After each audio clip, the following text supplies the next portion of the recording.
This video is for entertainment purposes only. It is not a call to action. Do not engage with or harass anyone who is featured in this video. I am done. I feel like I live in a constant state of criticism where I do something to entertain people and then there's always negativity that comes back. Doing YouTube has this whole dark side of constant judgment and you can't escape it. I'm afraid to make videos. I'm afraid to post videos.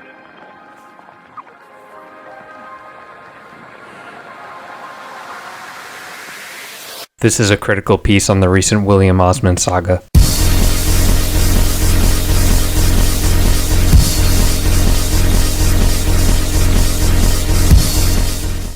On August 20th, William Osman uploaded a video titled "Built My Own X-Ray After a Hospital Charged Me $69,000. I rarely go on the trending page, but for whatever reason I stumbled upon this video and I was drawn in by the audacious thumbnail/title combo. I'd only seen one William Osman video before this, but I didn't recall that one until later. What I found in Will's X-Ray video was a talented engineer and presenter risking his thyroid gland to deliver content to his audience. It was a dope video straight up. It was chaotic, sarcastic, educational, and honestly it made me a little nostalgic for the old days watching David Attenborough on the telly. I don't watch too many engineering YouTubers, so it was cool to connect with this new generation of science presenters. I left the video 17 minutes later feeling entertained and thankful that I was tricked into clicking on it. Then I forgot about it for a while.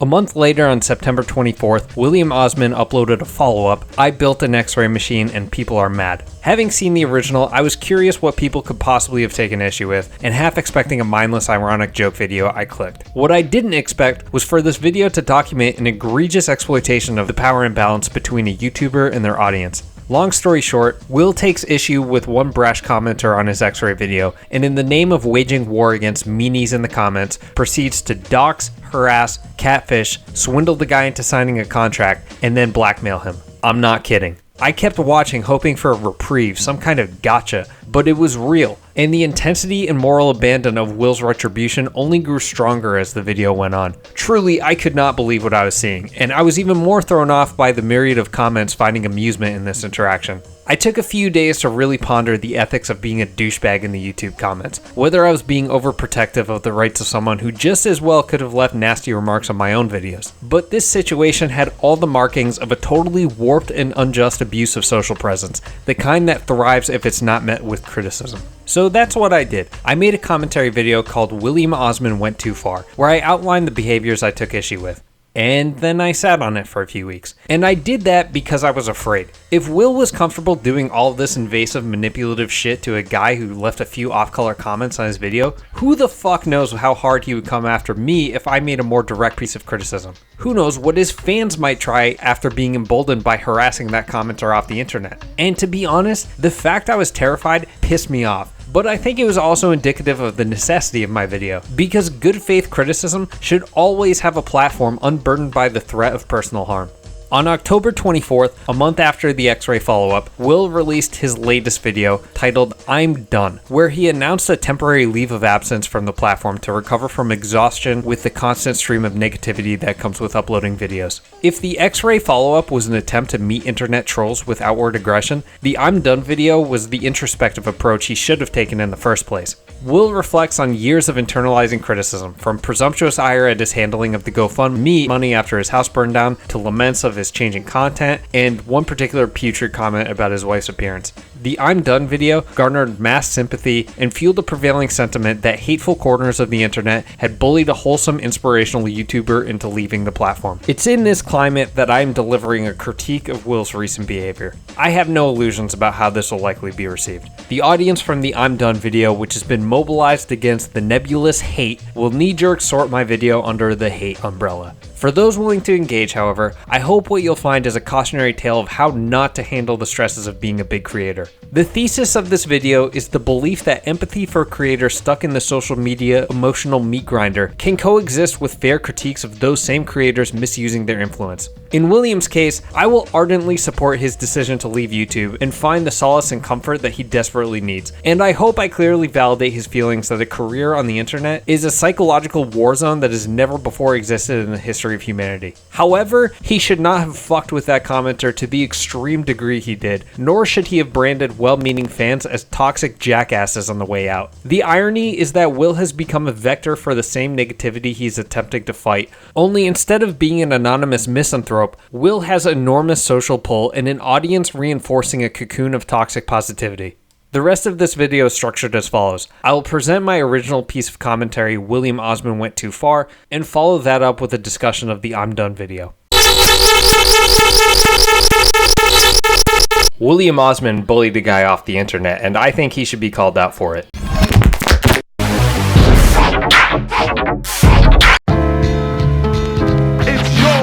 Okay, so William Osman is an engineering YouTuber who lives in Ventura County in California. Will has been on the platform since 2013, and he's one of the preeminent, backyard science YouTubers with 2.5 million subscribers. After he got busted for slinging meth with Bryan Cranston, Will turned his life around and received a BS in mechanical engineering. A few years later, Will would begin uploading to his YouTube channel. These early uploads revolved around laser experiments, like laser cutting a skateboard, melting sand, popping popcorn, the type of ordinary shit you'd be curious about if you had some specialized piece of dangerous equipment. A natural extension of Will It Blend, the hydraulic press guy, the 1000 degree knife series. While Will was finding success with these early videos, he hit the big time ironically in the face of personal tragedy when his house burned down in a California wildfire at the end of 2017.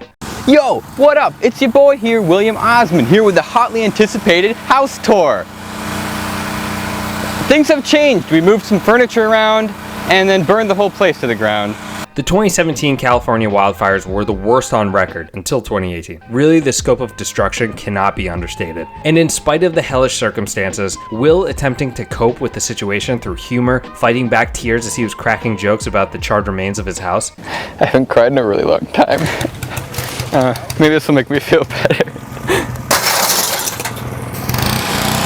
It didn't really make me feel better. It was like the perfect recipe for the internet to manifest a feel-good story. The video and the associated Kickstarter got a ton of attention, and he managed to raise $170,000 to replace his possessions and buy a new house. But more enduring were the subscribers he gained from the incident and the persisting viewership. Will went on to collaborate with other popular creators in the YouTube community: Mark Rober, Alex Ernst, Smosh, iDubbbz. Will's content began to shift more in the direction of goofy challenge videos, but retained engineering and science at the heart of it all. There was a prolific egg drop series where he competed against other YouTubers, a series about testing shitty life hacks, a shitpost where he fills a room with as many chairs as he possibly can, a video where he tests how much sawdust he can sneak into a Rice Krispie treat before people notice. That one was hilarious. Further away from the silly end of the spectrum and more toward the genuinely impressive end, Will built an entire bicycle made of wood, a DIY chainsaw, a rig to electrocute his roommate when he walks too loudly late at night. Will crafted this persona of a mad scientist for the social media age, a talented jokester teetering on the edge between irony and insanity. The projects he developed were inane, useless, and undeniably impressive.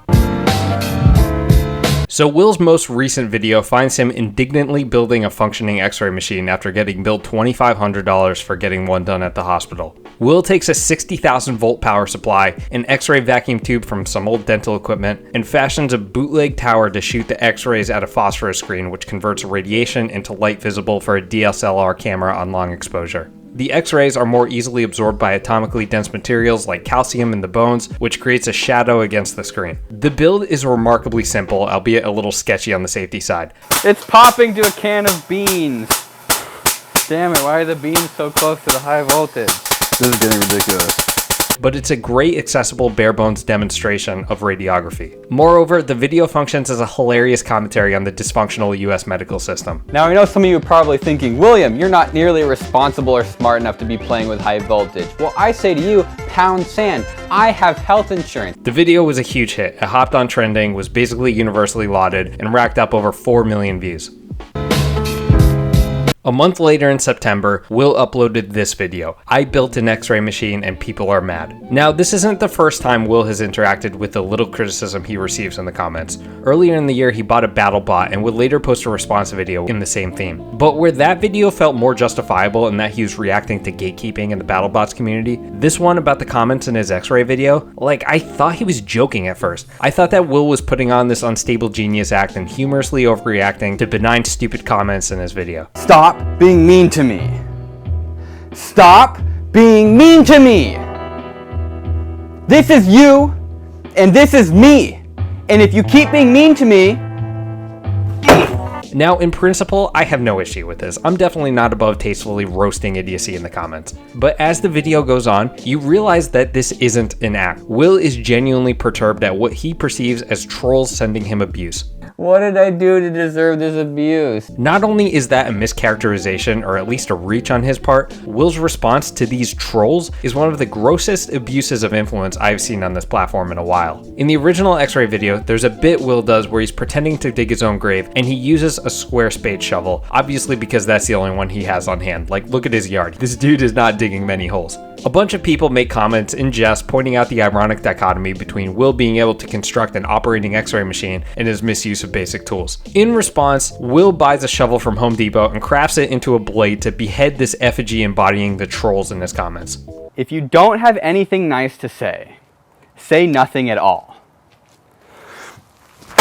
Like I said, when I first saw this, I thought this entire interaction was just a joke. I thought it was obvious that he was joking about digging the hole. I thought it was obvious that the people in the comments were poking fun at the bit, and I assumed that Will was poking fun back. If you're gonna tell me that I'm using the wrong shovel, why do you gotta include the fact that, oh, I've got 2 engineering degrees? You sound like my father. Even when I watch this now, I have a hard time believing there's even a modicum of sincerity with this frustration. And I bet you can't see that right now either. But bear with me, because you're going to find out that Will is real broken up about these toxic comments. I think some people just want to be perceived as smart. They want to be perceived as smarter than everybody else. You don't have to be smart to participate in a conversation, and you don't have to like rag on somebody else. It's really easy to provide constructive feedback and not be a total dick about it. Let's save this one for later. Okay, so in the next batch, Will cherry picks comments that are either poorly worded, factually incorrect, or just very weird. You didn't have to put your hand in it. You could have used a rodent.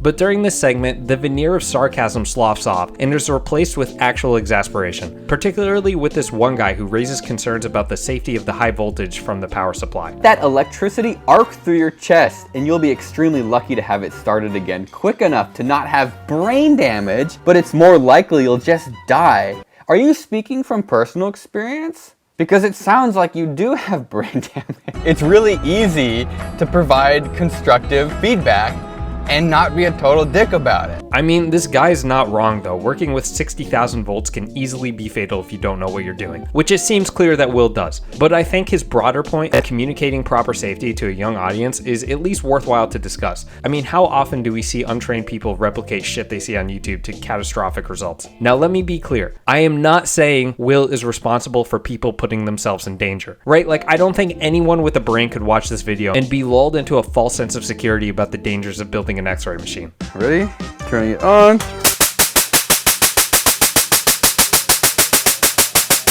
Turning it off. Interesting. But when he says shit like this, of course an airplane exposes you to a higher dose, but that doesn't mean that people should play with these things at home. If it's less dangerous than getting on an airplane, what's the justification for not playing with this? Because there are laws in place for dealing with Radiation. independent of your individual determination of what's safe and what isn't. Laws that I'm sure Will is in compliance with. I'd be incredibly surprised if a big YouTuber like him wasn't. But honestly, I take issue with this messaging here. I think it's a little negligent. I get that Will's whole shtick in this video is to clown on safety nerds. Oh my god, William, is that lead? Lead is really dangerous. Oh my god, is that a safety nerd? Safety nerds are annoying. But you don't have to go full OSHA instructional tutorial to get the point across. Just maybe mentions about state and nuclear regulatory commission guidelines would suffice. Up until this point, I was completely unfazed by this video. I'm looking back on it now with a more critical lens, obviously, but at the time I thought this video was an entirely unremarkable vehicle for a creator to interact with his audience. That is, until the last half of the video, where Will starts talking about comments left by a guy who I will call Shane. I do not want to direct any more attention to this person's identity than he already has. Shane makes the mistake of leaving comments with his full name and pissing off a YouTuber with 2.5 million followers, and you are going to see just how disastrous the consequences of this will be. So let's take a look at this interaction between Will and Shane. X-rays don't make visible light. This is a hoax coming from an industrial X-ray technician. So I replied, is this a joke? I captured this X-ray on a DSLR camera. My guy, you are the joke. What? What did I do to deserve this abuse? Your remarkably ballsy and nicely done bit, that's the part that gives it away. You need film or a digital plate. You lose. Do you know what a digital plate is? It's an intensifying screen with a digital sensor under it. And even if you use film, you can still use intensifier screens. That's the whole point, is you can reduce the dosage. And he replied that that's not what intensifier screens do, period. He even replied to other people. Safety nerd here, the high voltage supply is way more dangerous than the X-rays. And your qualification to make that assertion is? Okay, let's break down each of the 5 comments Will cites from Shane. And I'm gonna be a little pedantic here, but I think it's important for what follows. Comment 1. Shane accuses Will of faking the video. Acts rude. This is obviously not a nice thing to do, but not totally out of bounds given how often YouTubers fake videos in general. Will explains the science very well. I personally don't see why you would think it's a fake unless you didn't watch the video and just looked at the thumbnail. At this point, Will takes the bait and Shane starts to double down on his assertion. Comment 2. States that DSLR cameras can't capture X-rays. Acts rude. Now, this is a factual statement. DSLR cameras are not designed to be sensitive to higher energy radiation outside the visible spectrum. However, we see that this is where the disconnect is. Shane doesn't acknowledge that the camera isn't capturing the radiation itself, but the resulting fluorescence from the phosphorus screen. Comment 3. States the need for film or a digital plate. Acts rude. Again, further entrenching himself in this misunderstanding of what exactly Will is capturing in this picture. At best, he didn't watch the whole video and is shooting from the hip, which I think is certainly possible, and at worst, he's just wrong. Comment 4. Disagrees with Will. Acts rude. Now, we are given a verbal explanation for what an intensifier screen is from Will in the video, but we can't see exactly what comment Shane is responding to. So I mean, you could probably safely assume the invalidity of Shane's assertion, but the most you can say for sure is that he's rude. And comment 5. Shane asks for qualifications from another commenter, acts rude. Besides Shane's confrontational demeanor, I think this is perfectly reasonable. This assertion, voltage is more dangerous than X-rays, isn't self-evident, and it's not presented with any supporting evidence or appeal to authority. The claim is basically meaningless without these things. Asking for context is completely logical. So you've now been presented with a complete picture of Shane's behavior in the comments. If we want to litigate this situation, Shane accuses Will of faking his X-ray, misunderstands the science behind the video, and is rude. These are Shane's crimes. Shane, a literal nobody on YouTube, probably had less than 3 subscribers before this incident. Now, how do you think Shane should be punished? Do you think Shane should be punished? If you had 2.5 million subscribers, an army of adoring fans lauding your intelligence, personality, expertise, buying your products, but this one guy was being a poopy mouth in the comments, so far down that nobody but you could see it, what would you do about it? Right out the gate, Will post this interaction to Twitter with the caption, and include Shane's full name. The tweet gets over 8,000 likes and around 100 retweets. At this point, I think that this is basically an appropriate response. You get a particularly dumb comment on a video, you post it to Twitter. Fine by me. I don't think Will necessarily has an obligation to blur out his name here since Shane willingly posts under his name, although it would be good practice in general. But in the grand scheme of things, exposing a dumb comment for Twitter likes feels like what the internet was made for in the first place. But this is only where the punishment begins. A month later, Will dedicates the last half of his response video to Shane in his comments, leaving Shane's full name in. In principle, this is basically what he did on Twitter, but now on a video that's going to have around 2 million views by the time I upload this. So maybe if you're going to do more than dunk on his comment for a few seconds, a blur might be advised.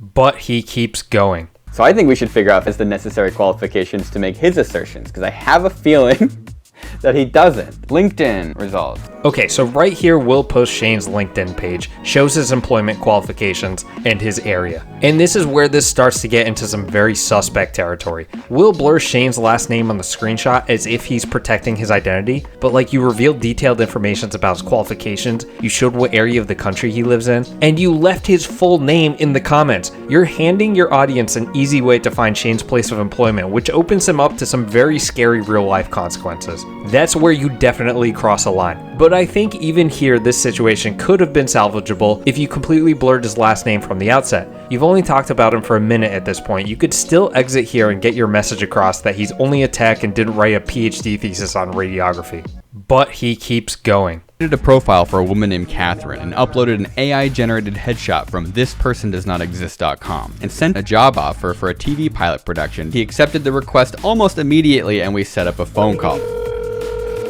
Yeah, so exposing this dude's work history wasn't enough. Now you offer him a fake job to get his phone number. That's kind of fucked up, dude. You don't know this guy's financial situation. Oh wait, yeah you do. You peeped his LinkedIn. You know this guy isn't making the big bucks. You're offering transportation, lodging, food. You might have forgotten this, maybe you don't know this, but for people who aren't YouTube megastars, who aren't making a couple $100,000 a year, any cash flow you can get your hands on matters. Getting a job is not a game for most people, it's their livelihood. Exploiting the promise of financial opportunity to embarrass a guy, make some money yourself, and make a point is a shitty thing to do. I don't care how much of a dinklewad he was being in the YouTube comments. That's fucked up. But he keeps going. I have good news and I have bad news. The bad news is that I figured out that it's me. The good news is he figured out it was me after signing all the agreements, so we have permission to use whatever we want. It just keeps getting worse. You know, for all the work and personal information you're willing to expose about Shane, you're awfully protective of this contract, which by the way is probably void anyway since he signed it under false pretenses. That's not even how contracts work. This is like that scene in Nathan For You where he tries to trick the lawyer into signing his liability for dumb Starbucks. Just make sure you get an insert of the actual one. You're not supposed to think Nathan is a slick guy in that scene. You're supposed to realize he's acting like a desperate dumbass. Want to talk to, but now that he knows it's me, he doesn't want to talk to me. Gee, wonder why. But he keeps going. I want to make you a deal. If you agree to a video call where we can talk for like 5 minutes, I'll pay you $200 and remove your likeness completely from the video. Give me a call back. Excited to hear from you. We'll talk later. This makes me feel kind of like a jerk, but then I go and read the comment that left, and I feel like it's totally validated. He calls me a fake and a loser. He says it's a hoax. You know what? I don't feel bad. I don't feel bad. I don't feel bad. You should. I'm making you a deal. I'm making you a really good deal. You know, anytime someone has to insist they're giving you a good deal, they're probably trying to fuck you over. That's not a good deal, bro. That's not even a deal. That's a fucking threat. In fact, it kind of reminds me of blackmail. You are threatening to hold this bogus contract over his head and expose his information, which he followed through with, congratulations, unless he agrees to your demand of a recorded video call. Just because you add $200 to the pot doesn't make it okay. It doesn't make you a charitable negotiator. It's manipulative and coercive. You know, I wonder what the plan was for that video call. I'm sure it was going to be above board, you know? I'm sure it was going to be edited to fairly and accurately depict an intellectually honest conversation with Shane. If I was Shane, I would feel totally comfortable with putting my trust in someone who gave me a fake job offer, tricked me into signing a nonsense contract, and just threatened me. This ended up being basically the end of the interaction. Shane stopped responding to Will, thank fuck. Will got frustrated and continued to harass him. Sent him $5 on Venmo, but he keeps ignoring me. Eventually, Will went ahead and posted the video, his fans relentlessly mocking Shane in the comments. And despite this super official disclaimer at the beginning of the video, people piled into the comments of the original X-Ray video searching for Shane's comments, which he deleted, left some love in the community tab of his YouTube channel, and flooded his Instagram with hate, causing Shane to delete it. Shane essentially got run off the internet. We have two people. Person A has a YouTube account with less than 3 subscribers, has never posted a video, has no other social following, and works as a technician. Person B is a YouTuber with 2.5 million subscribers. Person A left a few rude comments on Person B's YouTube video. Not necessarily mean, but yeah, I'd say rude. These comments were read by maybe 100 people. This person also misunderstood scientific principles that he claimed to have expertise in. On the other hand, Person B publicized the full name, work, and education experience and geographic location of Person A. Person B also tricked Person A into revealing their phone number by offering them a phony job offer. Person B then tricked Person A into signing a contract and threatened to exercise the contract if certain demands weren't met. I need a shovel for digging holes. I got bullied on the internet for using the wrong shovel. What shovel should I use for digging holes? You guys are bullies. I hope you know that. Now in this situation, who do you think is the bully? Let's look at the definition real quick. A bully is someone who habitually seeks to harm or intimidate those who they perceive as vulnerable. Now I wonder, who is the vulnerable person in this situation? Could it be the famous YouTuber with an army of subscribers ready to harass whoever their leader directs them towards? Or is the more vulnerable person the nobody whose only platform to defend defend himself is through the very person who already lied to and threatened them. I do want to say this, just because someone posts sporadic comments under their full name doesn't make it fair game to publicize their employment and location to millions of people for the purpose of humiliating them. Not everyone is comfortable with that attention. Maybe you didn't realize, you probably just don't care. What I think is a far bigger issue than a couple of douchey YouTube comments is a content creator with massive social pull publicly humiliating, exposing employment information, basically blackmailing a defenseless person, resulting in them being harassed off the internet. This video is for entertainment purposes only. It is not a call to action. Do not engage with or harass anyone. Yeah, that didn't really work. You go through all this effort to paint this small minority of uncouth comments as a toxic plague in need of eradication. But I think you should look in the mirror at the other tens of thousands of commenters in your audience unflinchingly cheering on the internet execution of somebody who frankly did not deserve it. That's what I think is toxic. And to be honest, I'm a little disappointed in the other big YouTubers in your comments that couldn't see past their own catharsis in this situation. So that's that, I guess. I don't know whether this was just a bit that got out of control, latent sociopathy bubbling to the surface, or what, but this was fucked up, and I think you should apologize. This brings us to William's latest video, I'm Done. In the X-ray response video, Will still exudes a showmanship that slightly undercuts his true frustration with the comments, to the point where I thought the entire first half of the video was a joke. In I'm Done though, the exasperation is unmistakable. This is a creator at the end of his rope, venting years of internalized negativity in a display that is heartbreaking and even more so in context when you recognize from previous videos that his fixation on critical comments has intensified over the past few months. Like, compare these two clips 10 months apart. Here's a doozy. William Osman's videos were better before his house burned down. William's different. There are comments that say things like, I miss William before his house burned down. Like, what do you mean you miss me before my house burned down? Like, why are you even sharing that? Will is not a hypocrite for changing his tune. He's clearly just fed up with the stresses of being a YouTuber, and to a large extent, I don't blame him.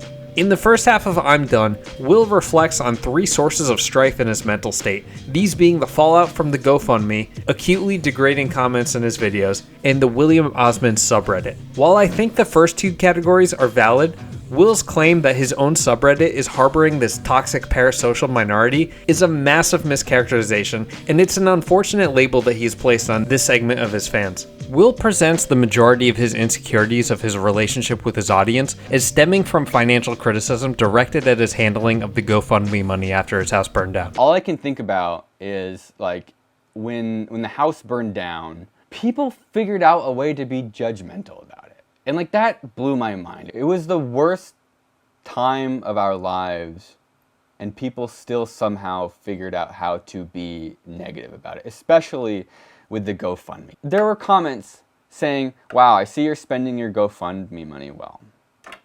My house that we were renting, there's a whole series of people who were debating, oh, he was renting, he didn't own it, so it's not his house. Yeah, but all my shit burned down, like I lost it all. There is a conspiracy video on YouTube still, to this day, that calls me a crisis actor.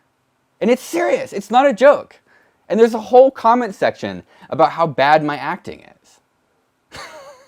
A little later in the video, Will reflects on being hesitant to admit certain financial purchases to his audience, like a Tesla he bought in 2019 due to fear of backlash, and then aptly summarizes his dilemma as the Emma Chamberlain paradox. There's this term, this paradox, I call it the Emma Chamberlain paradox, where relatability will bring success, and success will kill your relatability.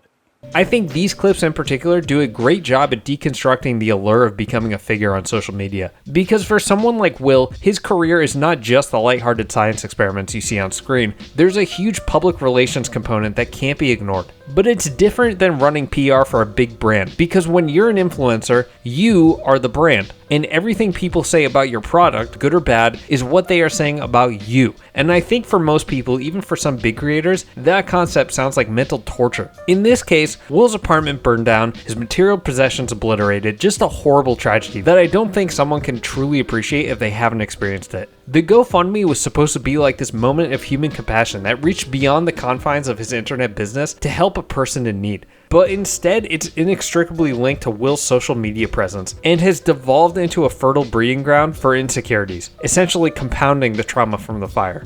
Despite admirably being open to joking about the ordeal in the past, the fact that he's this upset about it today proves just how absolutely devastating and fucked up the fire was. Really, this is like some Tears of a Clown shit. I feel really awful for him.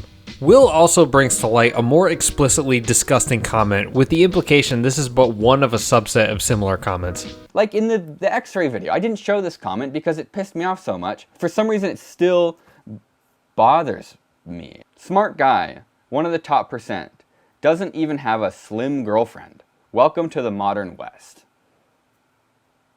Like, if you want to make fun of me, make fun of me. But why are you coming after my family? I probably don't have to say this, but that's fucked. What's worse is that, as Will points out, it's unavoidable. When you have an audience the size of Will's, it's impossible to self-select for people who can politely function in society. A comment section of tens of thousands of people is a cross-section of humanity, and without fail, there will always be some delinquent fucks who just want to stir shit up, be mean, ignorant, whatever else. And because of our brain's inherent negative bias, it's all too easy to tune out overwhelming positive feedback and fixate on these criticisms. Even if they're uninspired, idiotic, or completely false, they stick out, and I think you need to be in the content creation space to really understand what even a few comments like this can do to your psyche. In the last half of the I'm Done video, Will interviews several of his colleagues and they discuss their own experiences managing negative feedback with some pretty insightful responses. If someone was starting a YouTube channel, what I would tell them is you're not going to please everyone, right? Like that's true. I think everyone accepts that. But there's a corollary to that. There's like a flip side, logically, that I think people don't realize. It's that you're never going to please everyone, but that means you're always going to please someone. They watched. Bigger number, better person. Bigger number, better person. I'm still making money off of it. So, you know what? Let me give you some advice. Just don't read the comments. As raw and emotional as this video was though, I still found myself feeling pretty ambivalent. Because on one hand, Will is obviously in distress, right? And even the fact that he's contemplating quitting has to be a turbulent experience if YouTube is your primary source of income. But remember, this is fresh off the heels of the X-ray response video where he called a potentially ESL commenter brain damaged for making some spelling mistakes, claimed he was being judged by comments that, at least in my opinion, were clearly good-natured banter. Making an X-ray machine doesn't even occur to just buy ice cream and cones and save $5 and a trip to whatever fast food quality soft serve. I can't escape. People are judging me for buying an ice cream cone. And most notably use his platform to bully a dude off the internet. So while the sentiment behind his frustration with his job is perfectly valid and is similarly documented by other creators in his sphere, I couldn't help but feel like some of his anger was misplaced, especially when he started to outwardly project dissatisfaction onto his audience as opposed to expressing his more internal reflections. This is when he started to talk about the William Osman subreddit. Here's what he had to say. And so there's a place where the comments sort of are even worse. It's the subreddit, the William Osman subreddit, because it's specific to me. Like nobody stumbles across it on accident. Like somebody goes there specifically to talk about or share memes about me. And it's like I do lurk there, and I hate it. I hate it. I hate it. 90% positive. But there is just this like kind of just, I don't know how to describe it other than kind of like weird, disgusting like speculation about me, who's somebody you guys have never met. Now, I had not been aware of the existence of this subreddit before Will mentioned it, not even when I made my initial commentary video. The way that Will describes it, it makes it seem like there's this dark underbelly of obsessive fans that unhealthily claim ownership of his content and make invasive comments about his personal life, which would align with stereotypes of these more intense stan communities, right? Of course, it's the subreddit, the William Osman subreddit, because it's... Oh, what a surprise, what a surprise. Subreddit. Reddit moment. To exemplify this behavior, Will cites this post. The state of William's videos at the moment. Hi all. First of all, I don't want to come across as disrespectful in any way. I have been an avid fan of Big Willie since the early days of his channel, but nowadays I don't think he has the same level of content that he used to produce. Do you guys think this is the case? Why or why not? I'm not trying to be rude, but is that it? I think it would bother me less if it was downvoted into oblivion, but it's not. And even though I know that it's stupid and that I shouldn't listen to it or shouldn't bother me, it still does. And that feels pathetic. It feels pathetic that it bothers me. It's like, oh, like just, why? Like it's like dehumanizing. Like people sort of, they put, a YouTuber up at this like God tier level. Like, oh, this person is, they're unaffected by any sort of insult or mean thing. And then they proceed to dehumanize them. It's like, well, they're not affected by me being a jackass, and so I'm going to, therefore, be a jackass. I want to make it clear that I'm not commenting on Will's feelings about seeing this post. Like, I think it's understandable to feel sad that someone perceives a decline in the quality of your content, and if that is in response to a recent change in direction in the channel, a comment like this could easily eat at a creator's insecurities. But it's a step way too far to label this person as a jackass and say that their comment is dehumanizing. This comment is not directed at Will. There's no expectation that he'll even read it. The OP is just stating a preference and asking for feedback from a community of interested parties. If this person is a jackass, they're the most polite jackass I've ever seen. Like, what do you mean you miss me before my house burned? Like, why are you even sharing that? Do you want to see what my first video looked like on the William Osman channel? If I never changed? Like, that's what I'd be making today.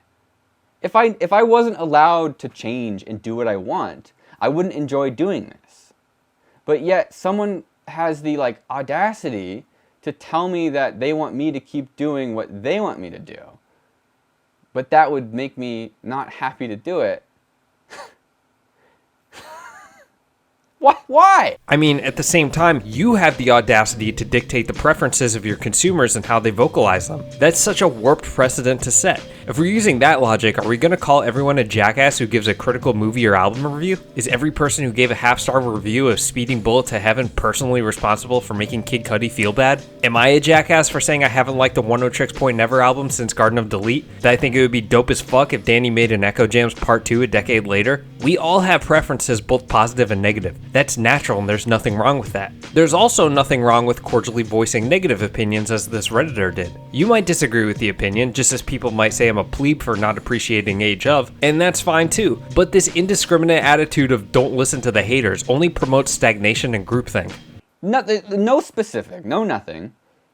How am I supposed to learn from this as what to do differently? That's kind of misleading because this person did ask for feedback on the state of your content. Some disagreed with his take, others agreed. The constructive feedback comes from this person in the replies who thought your content was much more lively when you lived with Michael Reeves and could bounce ideas off of him. Or from this person who remarked that it seems like you're playing it a little more safe after the eviction. There's no malice in these posts, and in fact they're still pretty supportive of your channel. You might disagree with them, you might even feel hurt by this feedback, which you have every right to. But this is not the toxic discourse you advertise it to be, and it's a disservice to your argument to label these well-meaning fans as jackasses. After the I'm Done video, enraged fans flocked to this Reddit post to scold the OP, causing it to be locked, and more generally made posts admonishing the degenerate 10%ers of the subreddit.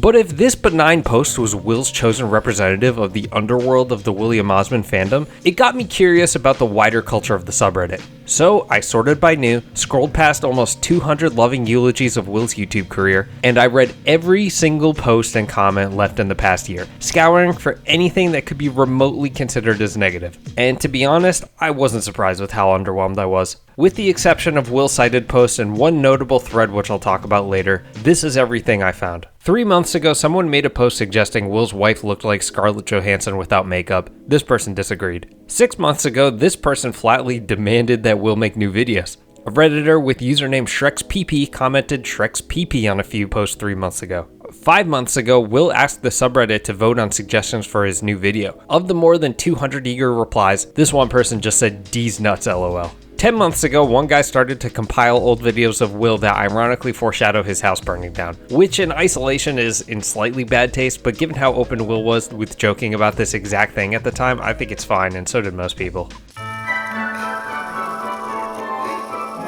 Hi William, my name is Josh and I'm 17. My best friend Sophie and I absolutely adore your videos. Along with this letter, I have included a picture of yourself. It would mean the world to me if you could sign it to Sophie for an early Christmas gift. Oh, wow. So, what? Are you kidding me? There was a thread where someone asked if Will's content was appropriate to show to children. Opinions were split. While there was strong approval of the scientific aspect, most people advised discretion for kids who hadn't developed a sense of sarcasm yet. There were only 3 comments I would label as explicitly dickish. This person 3 months ago had a bone to pick with podcast member Alan Pan. This one with -48 karma from 10 months ago criticized Michael for joining a content house. The worst one I found was someone in a hidden thread from 10 months ago who got a perfect trifecta, condemning Will's purchase of the Tesla with the GoFundMe money, which according to Will is false, he used his own money, shit on his declining content, and then claimed that Will set his own house on fire. Fucking yikes. And then there were a few comment threads here and there around the time of the BattleBot video echoing sentiments from the cited post that Will's content had changed for the worse. These weren't without supporting evidence. Posters lamented the unfortunate destruction of the laser machine he built himself and the house fire as a momentum killer, that his presentation style shifted from scientific and engineering oriented to more comedy focused, the egg drop series being the typically cited bifurcation. But these people aren't dismissing Will as a creator or a person. In fact, a lot of them openly acknowledge that they as the consumers don't have any say in the direction of his channel and are still very supportive of his content. So like I said, with one exception, this is every single post or comment from the past year that I could not attribute as positive or neutral, and I was being charitable to Will's rubric. Of these comments, there was only one person that was aggressively hateful towards Will. A few people at the beginning of this year remarked on the shift in content, and 3 people from the thread he cited from 2 months ago politely agreed with the OP that Will's new content was not necessarily their favorite. Now remember what Will had said about the culture of this subreddit. There's a place where the comments sort of are even worse. It's the subreddit, the William Osman subreddit, because it's specific to me. Like nobody stumbles across it on accident. Like somebody goes there specifically to talk about or share memes about me. And it's like I do lurk there. And I hate it. I hate it. I hate it. 90% positive. But there is just this like kind of just, I don't know how to describe it other than kind of like weird, disgusting like speculation about me, who's somebody you guys have never met. Something isn't tracking. This is not 10%, it's not even 1%. It's literally one mean fuck and a sparse handful of courteous fans among thousands of comments in the past year. I find it very difficult to believe this one thread from 2 months ago or any of these posts from more than half a year ago were the proverbial straw that broke the camel's back, causing Will to so strongly denigrate his own subreddit. What I think is much more likely is that this harsh reaction stems from the exception I've been hinting in that. A thread for the X-ray response video and another from a month ago titled "I think the last video went way too far," which discussed Will's excessive behavior towards Shane as I had talked about in my unreleased commentary video.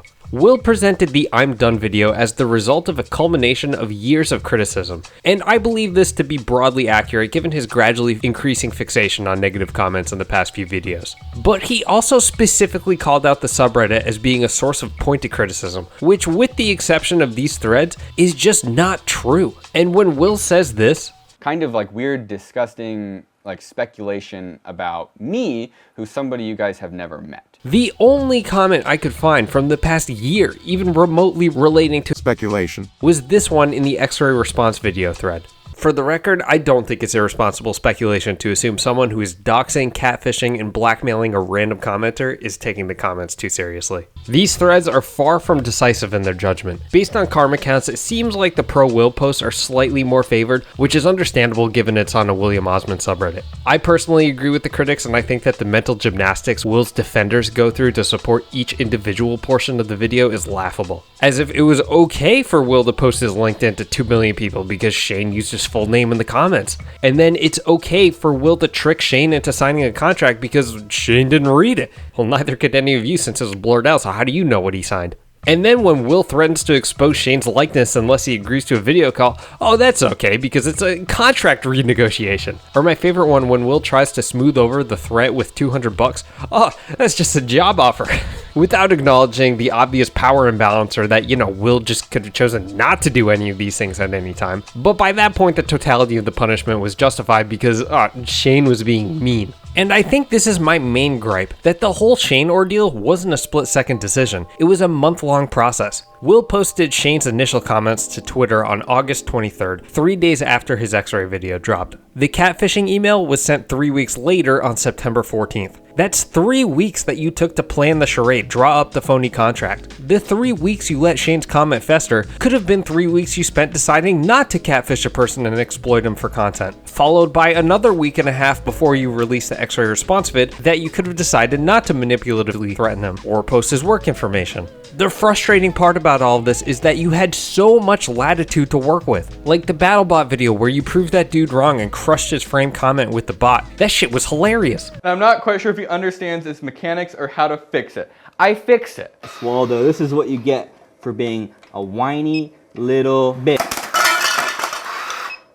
You got your point across, you made him look like a dumbass, it wasn't mean, and it was actually funny. You could have done the same thing with Shane. Everybody already knows he was being a douche. You could have been like, oh, I don't know about x-rays, well, watch me x-ray my dick. I don't know, you get the idea, you're funnier than I am. And if you were really intent on playing up this retribution for leaving mean comments angle, you could have made Shane look like a tool without resorting to bullying him with really invasive personal shit the way you did. That's why I think this goes beyond being reasonably excused because of a bad headspace or frustration or burnout. This took weeks of planning and you had so many opportunities to realize you were going too far. In any case, these threads mark the only time in the past year, maybe ever, that a substantial amount of people gave Will direct criticism, categorically different from anything Will covered in his previous 2 videos. These people aren't giving flippant trolly insults or judgy remarks, they're not gently expressing displeasure at a content change, they are very explicitly giving reasoned arguments for why they think Will did something bad. I agree with them, and based on the evidence provided, I think it's reasonable to infer that the Shane incident and the firm minority blowback Will received is the unspoken acute motivation for his departure from the platform. I can't help but be reminded of something Daniel Thrasher said in his interview. I feel like mean comments don't affect me unless I kind of believe it. So the I'm done video, despite Will's emotional vulnerability, despite being a catalyst for so many important conversations about mental health and acceptable discourse in the content creation space, when presented in context, I think the praise is unearned. The video broadly advocates for empathy to take precedence over negativity, but the unfortunate subtext is a plea for consumers to place leniency over accountability. I imagine some people may find it in bad taste for me to deliver criticism to someone who has left the platform due to their self-admitted unhealthy relationship with handling any remotely negative feedback, but I think Will says it best. I don't feel bad. We're calling someone out for their crappy behavior. Why should I feel bad? Even though in the I'm done video, Will essentially contracts the spectrum of negativity to a uniform label of bad, he does briefly throw a bone to the concept of constructive criticism, saying, Constructive criticism is always important. in that case, let me give you some constructive criticism, Will. I think what you've built with the channel is nothing short of amazing. Through all kinds of personal hardships, you've created a beacon to celebrate science and engineering. Anyone who promotes the joys of knowledge and education is making awesome use of their platform, and so are you. But it's not just the content that's laudable or the work you put in behind the scenes or your personality and charisma. The community that you've built up is incredible. You make this video expressing your struggle, and your fans respond in droves with some of the nicest, most heartfelt messages I've ever read. Tons of people who cite you as a primary inspiration to go into a STEM field. People who've grown closer to loved ones bonding over a shared enjoyment of your content. People that you helped out of a dark time. It takes a special kind of person to foster goodwill like that. And I think that's all the more reason why you should reverse course and recant using your platform to bully Shane off the internet. I don't want to be so presumptuous as to suggest this video and whatever response it gets should hold you over a barrel or anything. But in my opinion, if when you come back you give even a small concession saying you took it too far, you would come out looking like a fucking champion. You'd be doing a service to your audience, particularly your young fans, and it would be such a powerful demonstration of accountability and growth that is lacking on this platform. Your fans already love you, everyone already knows Shane is a douche. I think you have a lot to gain and almost nothing to lose by being the bigger man. So yeah, that's it. I hope your break from the platform is everything you need it to be. I hope if you do get around to seeing this video, you'll recognize it as good faith criticism. I'm not interested in communicating publicly or over DMs, and just in case, I'm not accepting any job offers anytime soon, so don't try anything. See ya!